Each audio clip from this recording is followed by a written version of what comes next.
तूच सुख करता तूच दुःख हरता अवघ्या दिनांच्या नाथा बाप्पा मोरया रे बाप्पा मोरया रे चरणी ठेवी तो माथा बाप्पा मोरया रे बाप्पा मोरया रे चरणी ठेवी तो माथा बाप्पा मोरया रे बाप्पा मोरया रे चरणी ठेवी तो माथा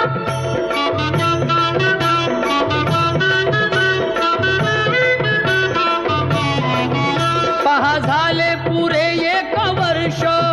होतो वर्षान एकदा हर्ष गोड अन्नाचा होतो रे स्पर्श घ्यावा संसाराचा परामर्श पुऱ्या वर्षाची साऱ्या दुःखाची वाचावी कशी मी गाथा बाप्पा मोरया रे बाप्पा मोरया रे चरणी ठेवी तो